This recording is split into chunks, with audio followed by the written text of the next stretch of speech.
Bom dia, gente! Bom dia, meninas! Estamos aqui para mais um episódio do Pode Acordar. Qual cor você escolhe dar para o seu dia de hoje?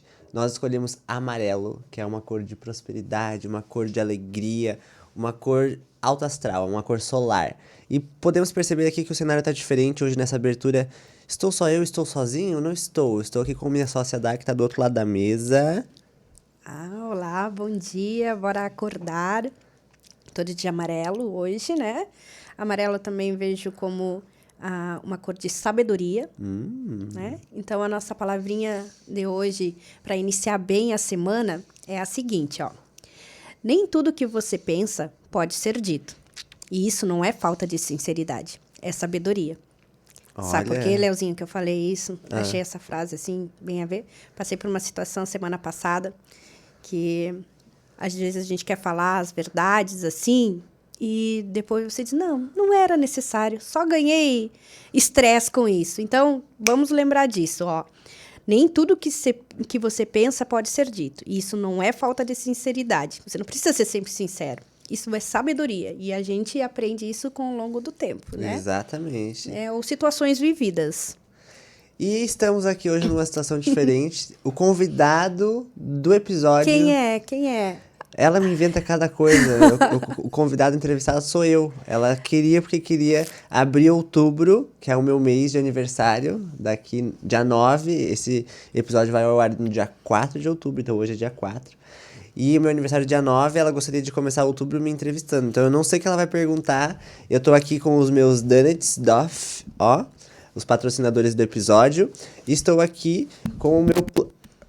bateu no microfone. Com o meu planner, que eu ganhei de presente, da Gift Papelaria. Isso mesmo. É muito chique esse planner. Então eu vou anotar tudo aqui pra saber responder você. Vai lá, agora é tua vez. O que tu vai me perguntar? Então é assim, né, Tamo pessoal? tenso. Vai lá. Eu sempre, começando, né, que quando eu olhava o Léo, assim, que ele me maquiava, quando eu era cliente dele, eu sempre via ele com ar de artista, né? Eu disse, meu Deus, esse menino tá perdido aqui. Ele é um artista, sim, a Globo tá perdendo ele, eu sempre falava isso. E nada mais justo que você ser o nosso entrevistado, né? Ai, meu Deus. E esse mês de outubro, seu aniversário, por isso que eu pensei isso, tá bom? E também para dar um retorno para os nossos seguidores lá do podcast Acordar, que nós fizemos uma enquete, né? Que nós pedimos que os nossos seguidores falassem qual o assunto que eles gostariam que a gente abordasse num próximo episódio. Então, a gente teve vários comentários aqui e eu vejo que é uma forma da gente dar essa resposta, né? Não só ali no Instagram, mas também agora no episódio, né? No YouTube e no Spotify, como você achar melhor. Então, vamos direto à primeira pergunta. Que foi a nossa clientezinha linda lá, a Johanna Carneiro. E ela perguntou assim, ó, pediu pra gente contar, que nesse caso vai ser você, Ai, meu Deus. a história e a conexão de vocês dois, né? Como começou a história de conexão entre a Dai e o Léo? Tá. Vai lá. Então vamos lá. Nos conhecemos no espaço onde eu trabalhava antes, trabalhava em um salão antes. A Dai era minha cliente, ela finalizava o cabelo dela, na época eu ainda fazia o cabelo. Comecei nesse primeiro contato fazendo o cabelo dela e aí na sequência fui fazendo as maquiagens, né? Chegou num momento onde ela não se sentia mais confortável no espaço e eu também não. E aí ela começou a me chamar, me solicitar para fazer os atendimentos externos na casa dela, na sua casa. Eu tô falando para eles lá porque tu já sabe da história. Mas é bom escutar tu falando, porque geralmente quem conta essa história sou eu. Ah! Né? E eu queria escutar. É legal ficar escutando. Tá, então vamos lá. Segue. E aí, e aí a gente começou a criar mais essa proximidade, né? E aí, tanto que num dia eu tava totalmente descontente, com 1000 pensamentos na cabeça, não sabia mais o que eu faria, porque não tava confortável, não tava conseguindo me expressar e não concordava com nada que tava acontecendo. E daí você fica naquele momento de tipo assim, meu Deus, não posso ficar reclamando, que só depende de mim. Então eu faço alguma coisa pra resolver ou, né, saio dali. Então, resolver não dava. E aí, então, eu precisava sair de lá, mas também não via possibilidades. E aí foi onde eu me abri com a Dai, me abri com ela. falei das minhas vontades, dos meus desejos, e coincidiu de estar alinhado com as vontades dela, que era realmente fazer uma coisa nova, começar algo diferente, uma nova empresa. E aí eu sempre sonhando pequeno, né? Com uma ideiazinha básica, uma coisa discreta. E aí ela, não, já que vamos fazer uma coisa grande, vamos fazer um espaço lindo, chique. Essa mulher é Eu muito falei chique. isso, Leandro. Falou, aham. Tá. Eu falei, não, eu quero alugar um apartamento. Até foi assim, eu quero alugar um apartamento. Falei pra ela que quero alugar um apartamento. Na sala mesmo, fazer uma bancada, atender as minhas clientes de forma mais reservada. Só realmente pra eu conseguir me expressar ali, fazer do jeito que eu quero o atendimento, servir o que eu quiser. Ter um ambiente confortável, nada de muito auê, não gosto de muita gente falando, não gosto de 30 pessoas num quadradinho, não gosto de esse auê. E ela, não, já que vamos fazer uma coisa grande, fazer uma coisa bonita. O estresse vai ser o mesmo, o investimento não, mas isso a gente corre atrás depois. E aí começou a criar-se o Espaço da 20. A minha ideia sempre era entender o profissional maquiador, o profissional da área da beleza como um artista. E não era assim que eu era reconhecido. E aí ela veio pra me reconhecer dessa forma, onde eu me senti mais forte pra conseguir atuar dessa forma mais artística. E aí a gente não sabia o nome do espaço, como que ia ser. Ela queria porque queria que fosse meu nome. Sei lá, Leonardo Barbosa Beauty. Era. Brega. Nada contra, mas eu não quero. E aí eu falei, não quero que seja o meu nome na frente do espaço, porque se for o meu nome, todos os profissionais que trabalharem com a gente vão ficar à sombra do meu nome. Vão ficar à sombra do Leonardo, não vão conseguir se expressar como artistas. E eu não queria isso. Eu já vinha de um lugar onde o nome do espaço era o nome dessa pessoa. Tudo que acontecia de ruim ficava para aquela pessoa, tudo que acontecia de bom ficava para aquela pessoa, tudo girava em torno daquela pessoa. Então não existia um reconhecimento, um plano de carreira, querendo ou não, dentro do espaço. E aí foi onde eu falei, não quero meu nome, isso é uma certeza. E aí foi onde, não sei como surgiu, acho que foi na minha casa, foi eu que Não, queria. eu fiquei a noite toda pensando, eu queria alguma coisa com teu nome, eu não desisti. Isso. Daí foi indo, daí Eu não artista, alguma coisa. Eu não queria que fosse salão, não queria que fosse... Tu disse tudo que tu não queria. Isso. Eu não sabia o que eu queria. Eu não sabia direito o que eu queria, mas eu sabia o que eu não queria. Então, eu não queria que fosse o meu nome, eu não queria que fosse um salão, eu não queria que fosse, acho que, ateliê, eu não queria que fosse ateliê. Estúdio também não. E aí criou-se espaço. Falhou, aí. Queria que fosse espaço.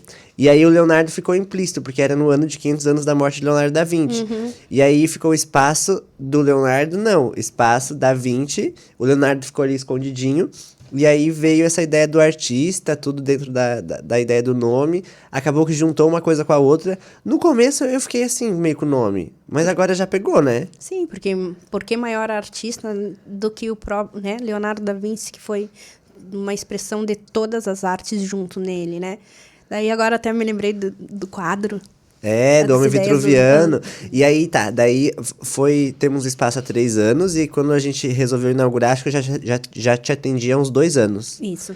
Há uns 2 anos, Então, tu meio que acompanhou o processo, que eu tava feliz, fui ficando descontente, não tava mais contente. Então, são 5 anos já de junção, de amizade. E aí perdi o fio da meada. Tô falando bastante. É isso, como começou a história, né? Essa conexão. O Homem Vitruviano. É. Isso, e daí nós queríamos valorizar realmente. Eu não sei, eu tive a ideia de juntar a minha imagem daí com o nome. Daí a gente fez uma foto, tem o Julis, que é o fotógrafo. Inclusive, sigam ele. O Julis Cavalcante, ele faz fotos artísticas, assim, com umas viagens muito loucas, umas asas. Eu fiz umas fotos voando, uma coisa bem doida. E aí tem uma obra de Leonardo da Vinci, que é o Homem Vitruviano. E aí eu tive a ideia de ser o Homem Vitruviano. E aí falei, Julis, imagina eu ali no lugar daquele cara, com vários braços na frente do espaço e tal. Eu quero que seja isso. Passei a ideia pra ele. A gente fez a foto dentro de uma sala com um pano branco, eu com as pernas abertas, assim. E ele... Nossa, nada a ver. Ele transformou aquela foto no quadro que tá lá, eterno, por 180 anos. Ficarei jovem, com o tanquinho lá, pleno. E daí vocês imaginem eu, uma pessoa, né? Vindo do comércio exterior, formada em Direito, e ele com essas ideias, assim, né? E eu recém começando nesse mundo, e não sei o quê. Vamos lá! E até hoje, você entra no Espaço da Vinci, é o quadro que tá lá, todo mundo tira foto e marca. Foi uma das melhores ideias, assim, eu acho que você já teve, Léo. Foi maravilhoso. E aí, falando agora da nossa junção, é uma ideia interessante, ó. Ela é do comércio exterior, da parte administrativa, e eu sou da área da beleza, do glamour e das ideias loucas. Então, nosso começo foi um pouco... Não diria turbulento, mas eu diria provocante. Porque eu tinha as ideias, ela falava, nossa, não, muito louco. Ou são mundos completamente diferentes, que só você estando ali pra realmente entender como funciona. E aí agora ela já não me acha mais tão doido. E ele também não me acha tão mão de vaca, vamos dizer assim. Tá, então acho que a Johanna deu bem certinho, já foi. A Michelle Montegu, ela nos perguntou assim, ó. Que, na verdade, bem direcionada a você, né? Porque você que tá no mundo do Instagram. A sua vida real e a vida do Instagram. Qual é a mais divertida? E como separar? Tá, a mais divertida com certeza é a real. A do Instagram às vezes é um pouco chata, por isso que nós tivemos a ideia do podcast. Porque eu sei que é algo necessário. A rede digital, né? Ela faz parte, ela é um complemento da vida real. Mas muitas vezes eu sinto que ou você vive o digital ou você vive o real. E nos casamentos, por exemplo, é uma coisa que eu vejo muito. No casamento do final de semana, a noiva entrando, assim. E aí eu fui lá na frente, gravar ela entrar. E aí é um momento que é um momento único, que você tá ali totalmente com sentimento, tá todo mundo muito nervoso. E aí eu fiquei olhando ela entrar. Eu apontei a câmera, mas eu fiquei olhando. E aí, quando eu já voltei pra câmera, a câmera já estava toda torta, já tinha saído do enquadramento. Então, ou você vive ali um momento visual, ou você registra ele. E aí, no registro, você via ela entrando com vários celulares apontados pra ela. E aí, eu me questiono, essas pessoas, elas estavam preocupadas em gravar ela entrar, ou em ver e sentir ela entrar? Então, eu tenho essa dificuldade, assim, de ou viver o real, ou viver o virtual. Não tenho a facilidade de... tá acontecendo alguma coisa. Eu vou parar e vou gravar e vou falar. Pra mim é difícil, assim. Tem que ser meio programado, sabe? Não consigo ter essa... Pra mim o tempo não funciona igual.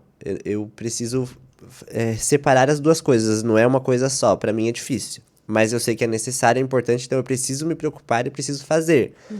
Me cobro por não fazer direito... Mas eu sei que é importante, preciso me adaptar a isso e preciso fazer. Não é algo confortável, agora já é mais, só que conforme vai indo, cada vez vai evoluindo mais. E esse mundo digital é muito rápido, então essa aceleração, assim, às vezes me dá um pânico. Mas acho que eu vou conseguindo viver no virtual, acho que tá legal. Pois é. E a ideia do podcast era justamente isso. Trazer a realidade. Trazer a gente conversando, trazer a gente como a gente é, sem corte, sem edição, sem filtro. Porque muitas vezes a gente... eu vou parar agora pra fazer o Stories. Aí você bota o filtro, bota a câmera, vou falar isso, edita ali, né? Ou então um vídeo no Reels. Vou gravar tudo, gravo, depois eu vou editando, vou cortando, vou colocando as melhores partes. Aqui no podcast não tem isso. Grava direto, corta ali o que tem que cortar. Esse sou eu. Minha conjugação dos verbos é assim...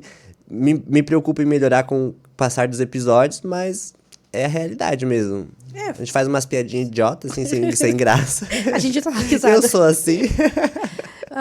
Mas é importante você falar isso, né? Porque às vezes as pessoas bem perguntam mesmo de onde saiu a ideia do podcast, né? Porque uma curiosidade também, né, de falar, por exemplo, eu nunca assisto os podcasts, né? Por causa que eu tenho medo de...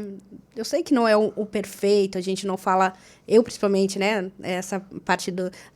tem que ser tudo certinho, a conjunção de verbo. Não, a gente fala como é, né? É o dia a dia. Então, eu prefiro não assistir tudo, assim, para mim não me autocriticar e não desistir. Mas é tudo uma evolução, né? De repente, isso, daqui a pouquinho eu tô me sentindo mais firme e isso vai passar. Mais confortável. E eu queria te perguntar, que é uma curiosidade minha, como foi esse teu início no Instagram? Porque hoje você é uma personalidade no Instagram, né? Você tem muitos seguidores. O que você coloca lá se torna, né? Você tem uma responsabilidade porque o que você coloca lá se torna um real e as pessoas procuram você pelo Instagram, o que você usa, o que você fala. Então, eu coloco você como uma personalidade muito forte. E quando que você entendeu que você já era essa personalidade? pelos números de seguidores. Como começou isso? Eu tenho essa curiosidade, eu acho que eu nunca te perguntei. Tá, eu tive essa consciência, esse clique, quando eu tava no Guacamole, num dia totalmente aleatório. E aí eu tava saindo, acho que eu tinha tomado umas tequila, umas coisas. E aí uma moça totalmente, ela me abordou assim, tipo... Ei! E aí ela apontou pra mim, você é o maquiador do Instagram? Aí eu falei assim, acho que sim. Aí ela, nossa, eu te sigo, eu acompanho tuas maquiagens, não sei o que, não sei o que. Aí eu falei, nossa, tipo, é uma pessoa totalmente aleatória que me encontrou, me reconheceu. E aí, eu acho que eu lembro desse dia, assim, e nesse dia foi pra mim muito impactante. E eu sempre entendi, não sei se num pensamento à frente, que a rede social seria uma área muito importante, mas eu comecei a fazer como se fosse um portfólio. Então, eu iniciei para apresentar o meu trabalho. Então, eu via que o mercado precisava, ele pedia uma coisa que não era o que eu gostava de fazer. Então, eu não tinha cliente. Então, eu precisava fazer e apresentar nesse portfólio o que eu fazia para buscar novas clientes futuras. E aí eu entendi que ali era onde eu precisava colocar as coisas que eu queria fazer futuramente. Então, no começo eu colocava o que eu precisava ganhar dinheiro, então o que as clientes gostavam de ver. E aí, com o passar do tempo, eu fui colocando o que eu gostava de fazer, que são maquiagens mais glow, mais iluminadas, maquiagens mais leves. Na época não era assim, era uma maquiagem mais pesada, mais dramática. Mas eu comecei a colocar ali o portfólio e apresentar mesmo, assim. Viver aquilo ali foi muito natural, mas foi sempre em busca de novas clientes, de prospectar mesmo, sabe? Novos contatos, novas ideias, uma forma de expressar e era uma forma de eu aprender, porque eu comecei a maquiar me maquiando, não tinha cliente, não tinha modelo e não tinha tempo e nem material para fazer. Então eu não tinha dinheiro para comprar material, não tinha tempo para praticar nas modelos, não tinha modelo para praticar e não sabia direito fazer. Então aí foi onde eu comecei a me maquiar, comprando poucos produtos, o que eu conseguia comprar. Eu me maquiava de madrugada, que era o tempo que eu tinha, para praticar o que eu mesmo estudava, o que eu ia atrás para estudar. Então ali era onde eu postava e eu comecei a tirar foto para ver. Eu comecei a fazer foto e vídeo para procurar os defeitos.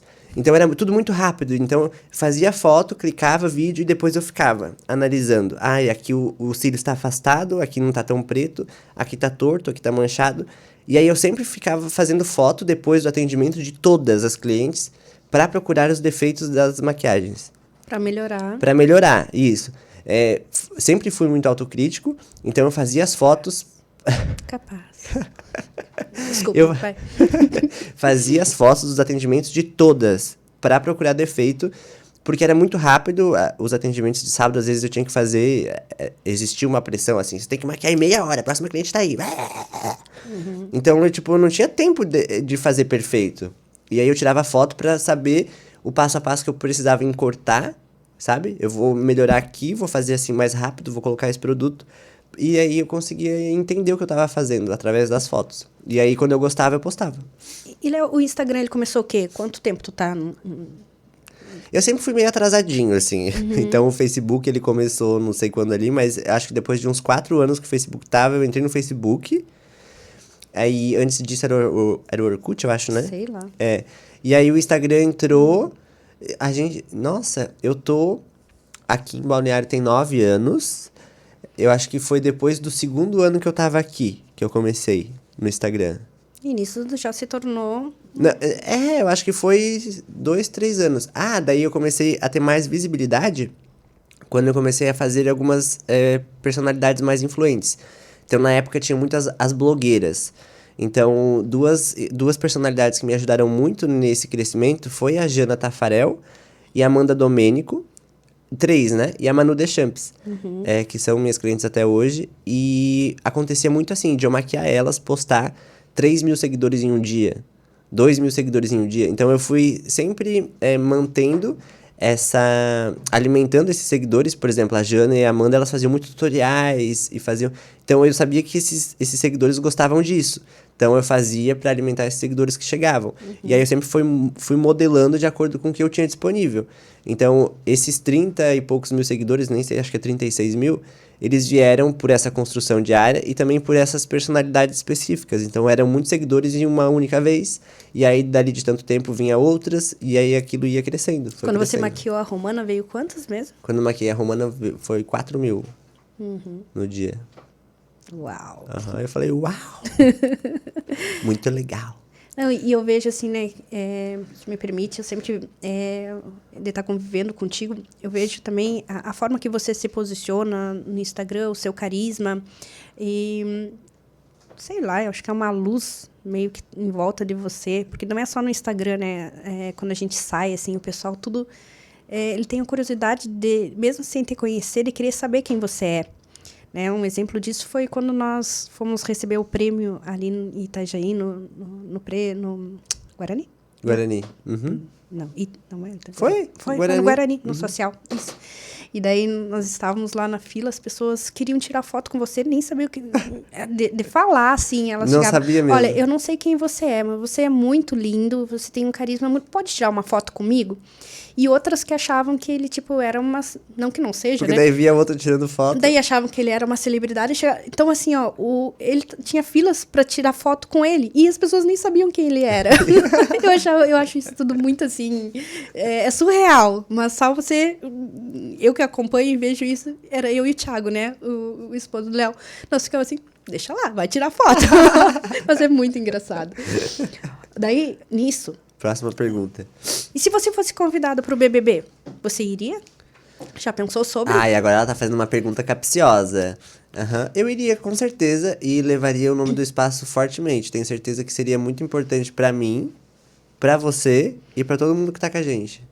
Tá com a gente. Tá com a gente. É bem todo aqui. mundo que tá com a gente. Ia ser assim mesmo, né? Ia trazer um pouquinho. Exatamente. Não, mas eu seria muito estratégico, assim, porque é uma porta de visibilidade muito grande. Então, alô, Boninho, chama eu que eu vou. Marquem aí nesse podcast. Sempre tive vontade de fazer essa pergunta. Não, mas eu iria com certeza, não perderia a oportunidade. E seria bem... Tu acha que tu ia ficar triste? Eu ia, né? Um pouco. Tu acha que eu ia me afastar de você? Claro. Não. Quanto tempo eu ia lá em... Se eu for, eu ganho, não, né? Porque se eu for, que com certeza eu vou ganhar. É pra vitória, né? 2, 3 meses.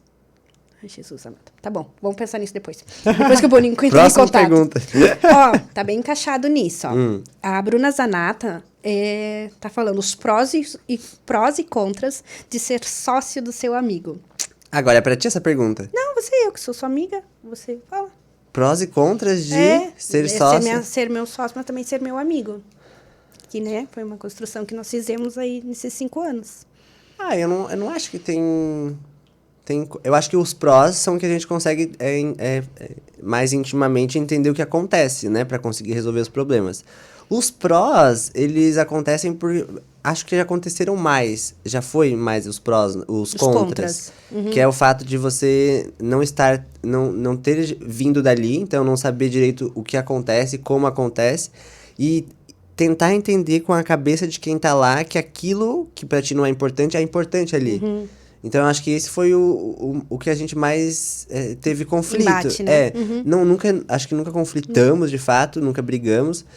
E eu acho que um dos prós é isso, que a gente sempre consegue ter uma resolução assertiva dos problemas, nunca discutimos, por exemplo, às vezes só...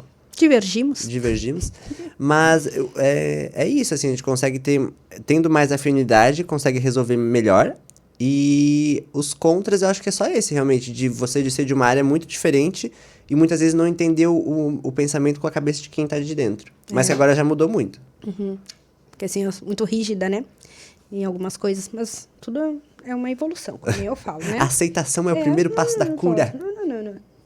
Adorei. Aqui, ó. A guia da família, perguntando, história do Léo, como ele começou, tu já, né? A história do Léo, como ele começou. Os nãos que você já recebeu. Uhum. Quem te inspirou e quem te ajudou nessa caminhada? Tá. Marcela. Nossa, Marcela Profunda. Uhum. São 3 perguntas. Tá, ó. vai, repete. Ó, a história do Léo, como ele começou. Tá, então vamos por Vai partes? nessa, Tá. vai. Comecei vindo pra Balneário, fazer faculdade de bacharel em estética. Sou de Rio do Sul, então vim pra cá, não sabia o que eu queria, não sabia se era estética. Passei pra design de interiores e bacharel em estética. E aí falei, acho que desenho não vai ter muito ali no design de interiores, então eu vou pra beleza, que é o que eu gostava de fazer.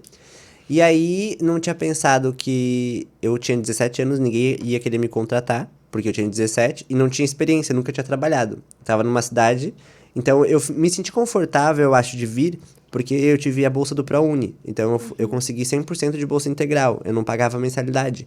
Mas eu esqueci que eu ia ter que pagar o aluguel, ia ter que pagar a comida. Isso. Transporte. Exatamente. Então, quando eu cheguei aqui que eu me parei pra pensar em tudo isso. Então, minha mãe falou, pode ir, mas eu não vou te ajudar. Se vira. E aí eu falei, cara, como que eu vou trabalhar agora? Como que eu vou conseguir dinheiro pra me manter? Porque se eu não conseguir me manter, não adianta nada o ProUni. ProUni, Não vou conseguir fazer a faculdade. E daí era mais difícil ainda, porque eu tinha que estudar de noite, todos os dias. Então, eu precisava de um horário que me permitisse estudar. E aí falei, ó, eu sei fazer unha, que eu fazia unha da minha mãe, fazia unha das minhas amigas. Tô fazendo o curso de estética, acho que eu vou ter que trabalhar em salão, né? Acho que tá tudo meio ligado. E aí não precisava de carteira assinada. Na época eu não tinha o pensamento que eu tenho hoje, que nós somos nossa empresa, então quanto mais a gente trabalha, mais a gente fatura. Eu precisava da segurança da carteira assinada, era isso que me apegava, assim, de ter aquela segurança, aquele valor fixo pra eu ficar confortável. Então foi desconforto em cima de desconforto, porque eu tinha um salário que dependia de mim. Eu precisava trabalhar pra ganhar o dinheiro. E aí era, meu Deus, um estresse absurdo, né? Porque nunca tinha trabalhado e ainda eu precisava trabalhar. Enfim, comecei a fazer unha no salão e aí uma amiga falou pra mim, em vez de começar de baixo pra cima, comece de cima pra baixo. Porque eu pensei, né? Sou nada, vou ali naquele salãozinho da esquina, pedir uma vaguinha, vai dar certo. Ela falou, não, começa de cima pra baixo. O não já tem. Sim. E aí, na época, fui no salão mais top da cidade, mais badalado, entreguei meu currículo, e aí entraram em contato comigo, já logo no primeiro, porque despertou a curiosidade de eu ser um menino que fazia unhas. Então, eu falei, meu Deus, me chamaram, e agora, né? Eu não tinha material. Ai, ai, ai. Eu tinha que fazer o teste e eu não tinha material. Daí eu peguei o material das manicures do espaço pra fazer o teste. E daí, se eu passasse, daí eu ia ter que comprar o material. Daí fiz o teste, entrei, consegui. Olha, hoje olhando pra trás foi uma loucura. Nem sei como eu consegui as coisas assim. Eu tinha o apoio do meu namorado da época e a nossa segurança era o seguro-desemprego dele. Porque ele pediu demissão pra vir pra cá. Então a gente tinha 1.000 e poucos reais ali por mês, que era o que dava pra pagar só o aluguel, não tinha mais nada. Então. É que eu acredito muito que tudo tá escrito, né, Léo? Era pra ser. Era pra ser. Nossa, uma doideira. E aí, daí foi onde, ali dentro do salão onde eu tava, eu vi os maquiadores maquiando e eu ficava na cirandinha da manicure. Então eu ficava na cadeira do cabeleireiro, na cadeira do maquiador, ficava lá em cima na área das manicuras. Então eu ficava em todos os lugares. E aí eu comecei a olhar e entender que o que eu queria, eu ia conseguir ali. Porque eu queria desenhar.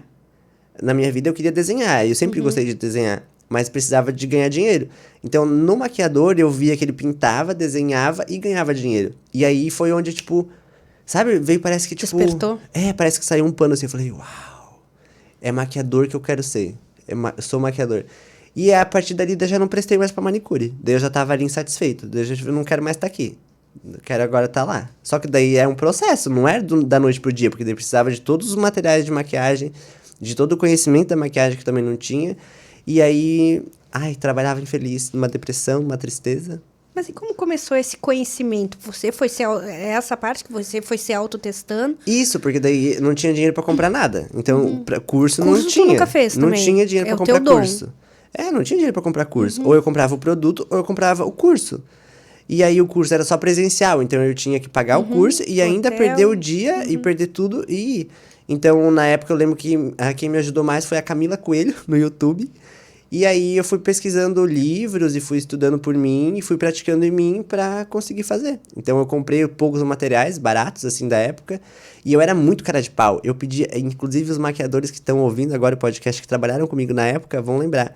Eu pedia pro maquiador pra eu maquiar o maquiador com os materiais dele. Ele é muito cara de pau, eu acho isso muito cara de pau.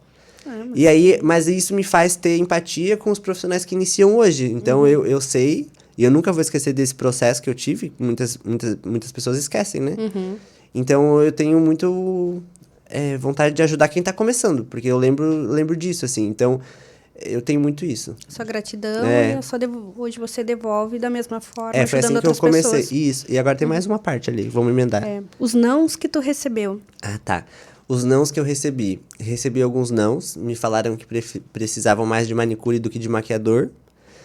E aí eu fiquei totalmente frustrado, decepcionado, porque sabia que ali eu não ia conseguir. E aí eu sou muito de trabalhar com prazer, sabe? De gostar do que tá fazendo, de trabalhar com prazer mesmo. Ficar infeliz naquele lugar, eu prefiro não ter o dinheiro. Eu acho que o dinheiro é uma consequência.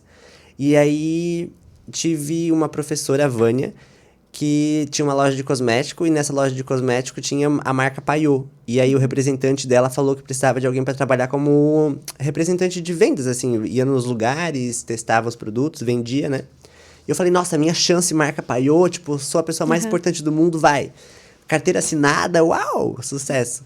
E aí, né, saí do salão onde eu tava, fui trabalhar. Eu não sabia nada disso. Não. Fui trabalhar no salão onde eu tava, com essa marca, com a Paiô.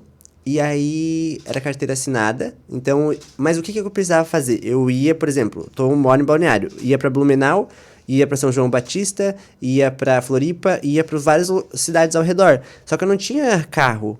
Então, eu dependia de ônibus. Então, eu tinha que sair muito cedo pra chegar lá em tal horário. Tipo, eu tinha que estar lá 8 horas quando abrisse a loja. Então, eu tinha que sair daqui, às vezes, 4 da manhã, 5 da manhã. E aí, eu chegava da faculdade, era meia-noite, sabe? Não tinha muito tempo, assim. E aí, quando eu saía de lá pra chegar a tempo da faculdade, tinha que sair mais cedo do que era o horário. Tipo, eu tinha que sair da loja 6 horas, eu tinha que sair, tipo, 4. Pra pegar o ônibus pra chegar a tempo. E aí, muitas vezes, eu chegava atrasado. E aí, eu não podia perder a bolsa. E aí, virou uma bolinha de neve. Porque daí, eu tava ali com a carteira assinada, tinha o valor fixo, mas eu ia perder a bolsa. Daí, tinha que ter um número de aproveitamento, né? E aí, as faltas também contavam. Então, a primeira aula, por exemplo, se eu chegava atrasado, já perdia. E aí, foi somando. Daí, chegou 3 meses da experiência, onde ou eu ficava ou eu saía. Daí, eu falei que eu ia ter que sair. Eles não queriam. Isso, eles não queriam, né? Tava muito legal, tava tudo muito bem. Inclusive, eu falei que eu não ia ficar numa reunião que teve, que era uma reunião de alinhamento para os próximos meses. Aí, eu passei por toda a reunião, vi todo o plano.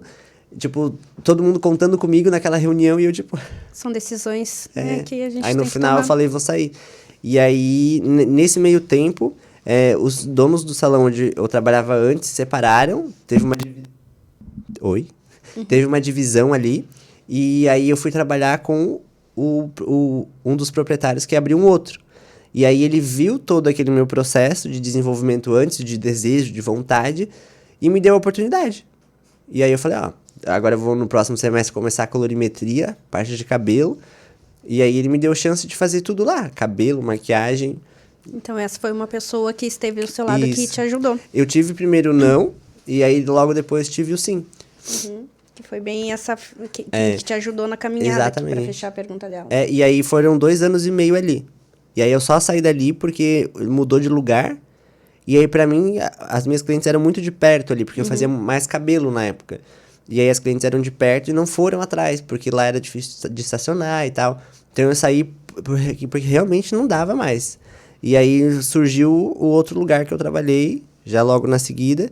Fiz o teste e já comecei. Então foram 10 meses no primeiro salão fazendo unha, 3 meses na marca de maquiagem. E aí depois 2 anos e meio nesse outro salão e depois 4 no outro. E aí, daí nós agora. Agora é nós.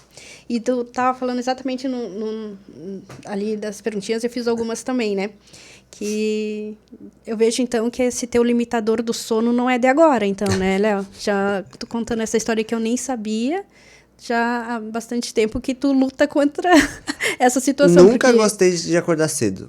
Nunca gostei de acordar cedo. Mas a minha mãe falava, tu vai estudar de manhã, porque de manhã a cabeça tá fresca, vai aprender mais. Eu falava, nossa, meu sonho era estudar de tarde. Porque sempre que eu fico acompanhando, né, as produções de vocês, e daí são produções às 3 horas da manhã, vocês chegam a ficar, né, 24 horas em produção, como foi essa noiva desse último final de semana, né, em viagem, Como que tu consegue conciliar isso, Léo? Esse sono e tá sempre com esse carisma e tá pronto lá para atender. E principalmente quando você fica assim muito... Ou é produção de moda, né? Ou são as noivas, né? Como que você se prepara e contorna aí essa situação do sono? Porque eu não conseguiria. Jesus amado. Então, eu entendo hoje que eu faço o que eu gosto. O que eu gosto não é o que eu gosto, é o que eu amo. Porque se gostar, não consegue. E eu tô me realizando ali. Então, eu me coloquei naquela situação.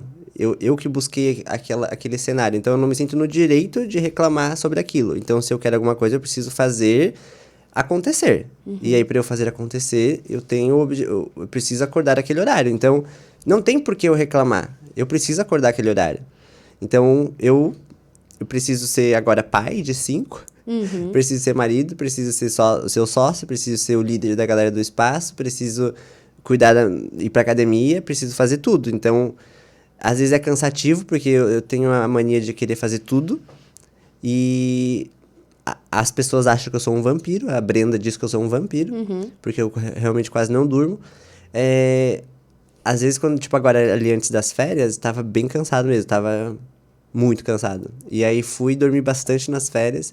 Só que também quando eu posso, eu durmo muito. Tipo, eu hiberno. Finais de semana, às vezes, quando não tem nada de atendimento no domingo, eu durmo, às vezes, 16 horas. Durmo muito. Eu lembro que na pandemia tu dizia, vou aproveitar para dormir Exatamente. agora, porque eu sei que quando que vai terminar isso, eu vou ter muito trabalho. E aí Você eu sempre penso na profetizava isso, né? Eu sempre penso na cliente. Então, se a cliente tem aquela necessidade, muitas precisam fazer foto no amanhecer, fazer, né? Existe aquela necessidade e elas precisam de alguém. Então, se eu me proponho a fazer aquilo, a primeira pessoa que elas vão pensar é em mim. Então, é um sacrifício, né? Eu sacrifico meu sono, sacrifico meu dia a dia ali em prol do objetivo, que é realizar outra pessoa. Então, se eu ajudo a outra pessoa, eu tô me realizando também. Tá meio que uma bolinha ali. E eu vejo que isso entra muito também. Tu fala muito nessa parte cíclica, né? De você dar para receber. E uma das coisas que eu muito admiro em você é a sua espiritualidade. E a nossa hora aí já tá indo. Então, eu queria que Nossa, já foi? Passou rápido.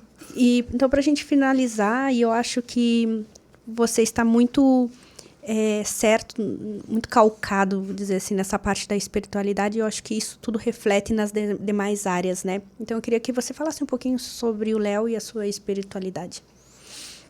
Polêmica essa. Não tem uma religião. Eu acredito que eu acredito em Deus. Acho que tem um Deus. Mas também não acredito que ele tem cabelo branco, barba comprida. Não sei como que é a imagem dele. Eu nomeio Deus como sendo o universo. E você muito zoava eu quando eu falava do universo. O universo é responsável, o universo se encarrega. E aí ela ria da minha cara quando eu falava do universo. Exatamente. E aí, eu não tenho uma religião assim, tipo, por exemplo, católico. Eu acredito em muito, mas não acredito... o Thiago, ele fala uma coisa que é exatamente aquilo que eu penso, assim. Eu acredito na espiritualidade, mas eu duvido das pessoas. Então, a religião, ela prega uma coisa que muitas vezes eu acredito, mas as pessoas que estão ali são desvirtuadas. Então, as pessoas fazem eu desacreditar da religião, sabe? Então, eu acredito no Deus e eu penso que ele está presente em todas. E cada um representa de uma forma. Mas o objetivo é o mesmo. É a vida, é o amor. Então, eu penso que cada um fazendo o que tem que ser feito vai ser retribuído daquela forma. Não preciso ir lá na igreja para me conectar com Deus. Não preciso ir lá me ajoelhar para me conectar com Deus. Tanto que no curso que eu desenvolvi agora, no curso online, chama Despertar da Deusa. Porque muito se procura esse Deus de fora, mas na verdade Deus está dentro. Né? Se a gente é a imagem e semelhança dele, então ele está dentro da gente. A gente tem essa conexão interna, é individual. Então eu penso isso, assim, a gente tem que se conectar com a gente para se conectar com Deus e entender que é muito complexo tudo isso para ser só isso, sabe? Tem uma coisa a mais, tem algo maior, tem um Deus, tem outras coisas que a gente não consegue enxergar, né?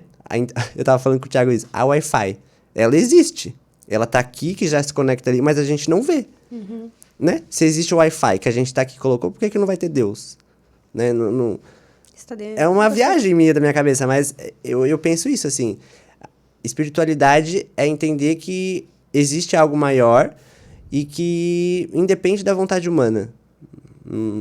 A gente faz e a gente vai colher aquilo, vai ter um retorno, e se você faz bem, retorna bem. É a lei do retorno. O universo é cíclico. Então, tudo que vai e volta e a gente tá sempre nesse movimento. Perfeito. Acho que fechamos. Eu acho que devia ter mais tempo. Pois é, mas... Alguma coisa Vamos que fazer tu queira saber? Não, já sei tudo. Tudo. Ai, meu Deus. Léo, obrigada. Eu acho importante a gente ter tido essa conversa, porque essas curiosidades, os teus seguidores, né, os nossos seguidores, eles veem você como essa pessoa. E às vezes só na hora ali do atendimento, né, aquela 1h e 10 que fica na maquiagem com você, não conseguem extrair isso, né? Então, eu acho que a gente tá, com o podcast também, a gente consegue trazer um pouquinho de quem é o Léo, essa curiosidade que elas têm, de querer estar mais perto de você, porque você é essa pessoa querida que as pessoas querem estar perto. Então, eu achei importante mesmo a gente fazer esse episódio dedicado à pessoa do Leonardo. Então, também para encerrar, agradeço a sua amizade, agradeço essa caminhada junto com você e feliz de mim, que posso estar junto e não sei só de você só pelo podcast. Tenho mais oportunidade de estar te conhecendo e conviver com você, com essa pessoa maravilhosa. E chega, porque senão eu vou chorar. Ai, que beijo! Agora é minha vez de agradecer, porque quando uma das pessoas que me disse não, você veio e disse sim. Acreditou totalmente em mim e continua acreditando todos os dias. Não sabia de nada, não sabia como que era ter uma empresa, não sabia como que era liderar nada. E você acreditou, segue acreditando. Acreditou mais em mim do que eu mesmo. E eu nunca vou esquecer disso. Muito obrigado. É o universo, amigo. Exatamente. Amo você, muito obrigado. Também. E eu ia falar alguma coisa que eu esqueci. Encontrem a gente. Isso, vai lá. Encontrem a gente no Instagram, @LeonardoBBA. O Espaço da 20 é Espaço da 20BC. E a Daiane Polano, @Daiane Polano. Na verdade, é Daiane Penteado Polano. Mas eu não sou muito ativa ainda nas redes sociais nesse perfil, né? Então, coisa me acompanha junto com o Léo ou com o Espaço da 20, ou no @podcast acordar. E se quiserem saber mais de mim, comentem aqui embaixo. Exatamente. Quem sabe a gente faz uma segunda parte desse episódio. Respondendo as perguntas de vocês. Muito obrigada. Deixem o like, compartilhem com os amigos, sigam aqui o canal, se inscrevam. Muito obrigado. Até a próxima semana e desejamos uma semana cheia de alegria e cheia de Donutstuff para vocês. Muito obrigado. Muito obrigada. Tchau, tchau. Tchau.